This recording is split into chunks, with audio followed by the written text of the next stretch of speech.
There was to be a party for the children at the Duke and Duchess's new summer house.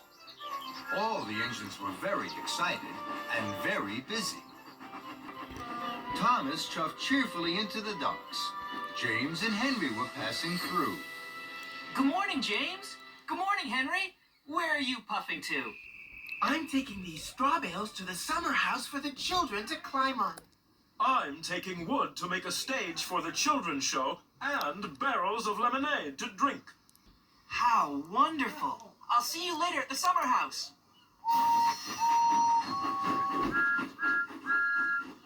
Good morning, Cranky. What's good about it? The Duke and Duchess's party day. Party smarty. I don't go to parties. I'm stuck here loading and unloading all day. I haven't had a moment to rest my hook. You're creaky, Cranky. What's the matter? Are the eggs too heavy a load for you?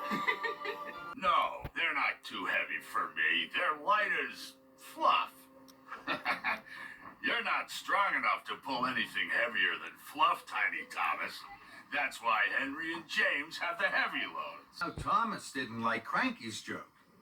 Fizzling fireboxes. I'm as strong as any other engine. You're not as strong as me. I can lift much heavier loads than you could ever pull. Thomas really didn't like that. We'll see, Cranky. I have lots of time to deliver the eggs. First, I have to prove Cranky wrong. James has a heavy load. I'll go and find James. Hello, James. I don't have a lot of jobs today. Shall I deliver your heavy load of wooden barrels for you? You can stay here at the washdown. Then you'll be perfectly polished for the party. James thought this was a very good idea. Thank you, Thomas. Puffing and puffing, Thomas set off for the docks. Thomas chuffed back into the docks. You again. What are you doing with that wood? This flatbed is very heavy. I'm sure you can't lift it.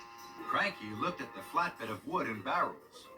I'm sure I can. Cranky's hook swung low over the wood. Thomas watched and waited. And a crank and a creak. Cranky raised the flatbed into the air. Thomas's boiler buzzed. Told you so. You're still creaky, Cranky. And you're still Tiny Thomas. That made Thomas very cross. I will prove Cranky wrong and still have time to deliver the eggs. I'm sure Henry had an even heavier load. I'll go and find Henry. So Thomas steamed stormily away. Thomas found Henry waiting by the coal hopper for his special coal. Hello, Henry. I don't have a lot of jobs today. Shall I deliver your heavy load of straw bales for you? Then you can wait here for your special coal. Henry thought this was a very good idea. Thank you, Thomas. So, Henry was uncoupled from the heavy flatbed of straw bales, and Thomas was coupled up. The flatbed was very heavy. Huffing and puffing, Thomas set off once more for the docks. Soon, Thomas puffed back into the docks. You again. Now, what are you doing with those straw bales? This flatbed is very, very heavy. I'm sure you can't lift this. Flatbed of straw bales. I'm sure I can. Cranky's hook swung low over the straw. The straw into the air. Thomas's funnel fizzed. Told you so.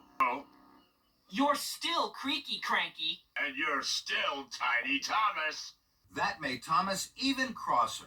More than ever, Thomas wanted to prove Creaky Cranky wrong. He had to find the heaviest thing he could. Then, an idea flew into his funnel. Lift me, Cranky. Cranky looked at Thomas. He couldn't let Thomas win. Cranky's hook swung low over Thomas. Thomas hardly dared puff. With a creak and a crank, and a crank and a creak, and very, very slowly, Cranky raised Thomas high into the air. Bubbling boilers. Creaky Cranky is lifting me. Then there was trouble. Cranky creaked louder than ever. His crane arm stuttered and juddered. It creaked and it croaked. Then it cracked. Oh, no. Cranky's crane arm had broken, and it was all Thomas's fault. Thomas was stuck high in the sky and blowing in the breeze. Then Sir Topham had arrived. Thomas, what are you doing up there? I'm sorry, sir. I was... You are causing confusion and delay.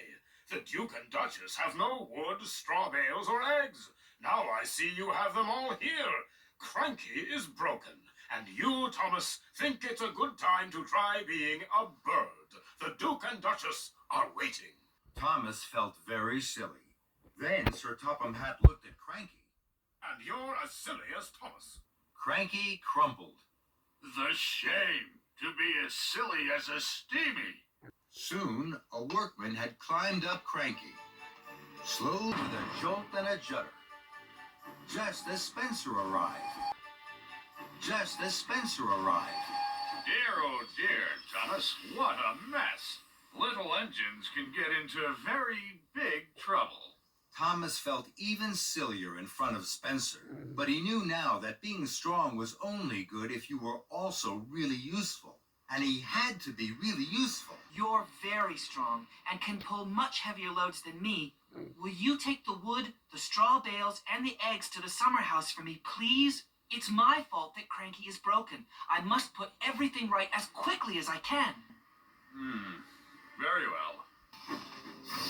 I'm sorry, Cranky. I know you're strong, stronger than me.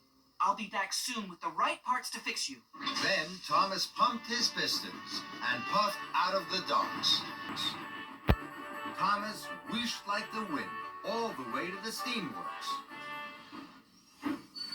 Hello, Victor. Cranky creaked, and now he's cracked. He needs new parts. You've come to the right place, my friend. Parts aplenty here. We'll have Cranky up and lifting in no time. Thomas's flatbed was loaded with new parts for Cranky. Thank you, Victor. Of course, my friend. Give Cranky my best. And Thomas puffed happily away.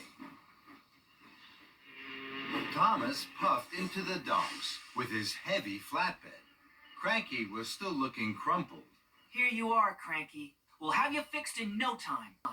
Thank you, Thomas. That's a heavy flatbed. You know, you're not tiny. And you're not creaky. And that made Thomas laugh too.